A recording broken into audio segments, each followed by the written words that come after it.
Okay, so what's going on, guys? It's GPH Streams here, and welcome back to the 7 Nights Idle Adventure. So many of my friends and also many of the players kept asking about the tier list for this game, and today only I can provide you is the PVE tier list because it is quite hard to determine about the PvP tier list, and maybe it will take a while, guys.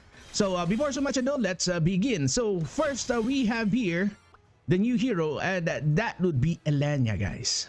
So if we'll take a look at the skills of this Elenia, we have here an attack speed that is 149. This is already freaking decent. And if you'll check here the basic attack, it deals damage equal to 300% of attack to the target, which is 100% lower than the average. The average is 400%. And if we'll check here the crit hit attack, okay, it says here in Elenia's critical hit attack activates. It continues for 3 consecutive hits.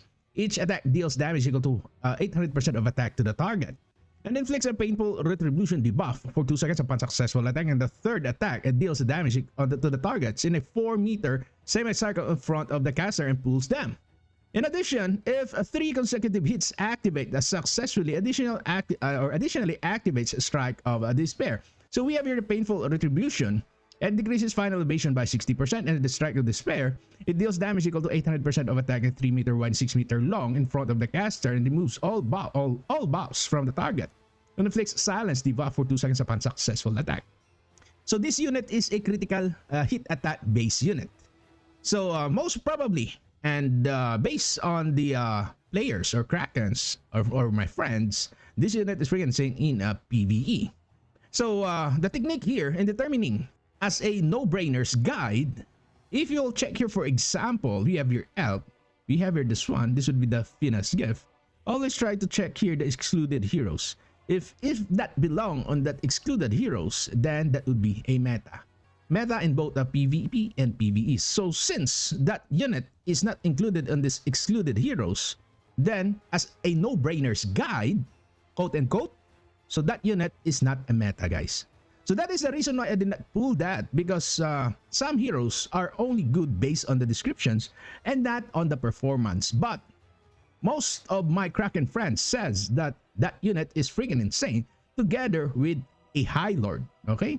And that would be Highlords that improves the critical hit attack. Like for example, if you'll take a look at this Teo, guys. Okay, so this Teo, it says here increases the attack modifier of critical hits. So that is Teo number 1. And next, that could be Highlord Rudy, because Highlord Rudy also improves the critical attack modifier by 1.3 times. So that is the reason why I did not pull Elenia here, because she is a 10k banner. So I'll just wait for those heroes that are excluded. So as I've said, if you want to check the excluded heroes, for example, Jury, there is no Finesse gift here. There is no butterfly icon, unlike other heroes, like for example Elk, we have here some butterfly icon, and if you'll tap that excluded heroes, most meta units are on this excluded heroes. But of course, Elenia is freaking good if you will awaken Elenia. Awakening is the most important here and not the normal unit. So next we have here some other units. Okay, so that would be, of course, an awakened unit. That would be Agny. So if we'll check here Agny, guys, this Agny is quite nice. He is nice and insane, even though this Agny is not awakened. So if we will review here the skills description of this Agny, we have here an attack speed that is 149. And the basic attack, this is quite low, 100% lower compared to the average, which is 400% of attack to the target. And if you'll check here the crit hit attack, it deals crit hit damage equal to 600% of attack to the target, and consumes 2% of the caster's max HP, and grants Vows of Creation buff to the caster for 2 seconds, and the Pride of Agny buff to allies for 2 seconds upon successful attack. And in addition, if the caster is affected by overload, it grants Dancer of Fire to the caster for 1 second. So that overload, guys, is freaking important. If you will tandem this with Elenia, this is freaking insane. It's most especially on PvE. So this Vows of Creation increases bonus damage rate by 24% and increases the final damage by 50% when attacking burned enemy. And if you'll check here the Pride of Agny, it increases critical hit damage by 24%. And most of all, this Dancer of Fire, this is freaking insane, guys. So this is the reason why it is best in tandem with Elenia, guys, because it says here it increases of the final critical hit damage by 50% as well as the attack speed by 50%. So this is the reason why the developers put only like 1,500% of attack to the target, because of this Dancer of Fire. If they will increase this to 3,000, my god, this unit is freaking insane, guys. So it inflicts overload debuff to the caster, or overload debuff to the caster for 3 seconds upon successful attack. And in addition, it inflicts blaze debuff on the hit target for 10 seconds. So this blaze is actually a bird. So when Agny reaches 90%, 60% remaining HP, she obtains a Spark of Eternity level 1 and Spark of Eternity level 2 respectively. So this is the reason why this unit is nice on PvP, because the lower the HP, the better. And it would be best if this Agny will be awakened, guys. Although we have here only like 1,500% of attack, but the lower the HP, the higher will be the damage of this unit. So this is a skill description of the overload. It increases final damage by 5%, and it deals damage equal to 5% of max HP every 1 second. And this damage ignores shield. So we have your blaze decreases the final defense by 50%, and also it is considered as burn. And finally, Spark of Eternity, we have here the final attack is increased by 50%, and at level 2, we have here the increases the final attack by 100%.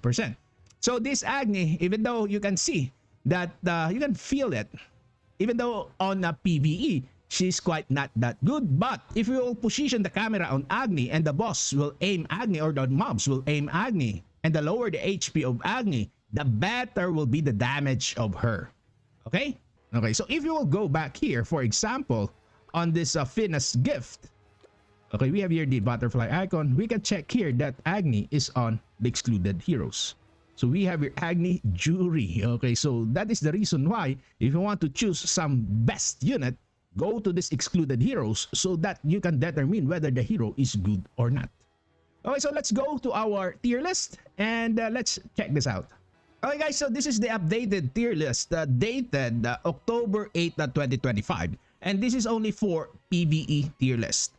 So if you'll check here, I already added here SSS Plus or SS Plus. This is for the awakened units. And this SS here, so Elenia, as you can see, Elenia is in the high tier next to Radius. Elenia is freaking nice. And if you'll check here, Agny, I put here Agny next to Blank. So Blank is quite better compared to Agny in terms of PvE. So that is the reason why. But if you will check here, guys, the SS Plus, first that would be Elenia, since Elenia is an awakened unit or awakenable hero. Next, that would be Ace, followed by a Rachel. And then for our range type unit, we have here Jury. Next, that would be Agny. Jury is better than Agny, guys, to tell you. Next, that would be Yoni. And finally, that would be Magic Society L. So guys, that's it. Thank you for watching. And if you have some questions, just comment down below. Don't forget to subscribe to my channel. See you again next time. Bye-bye.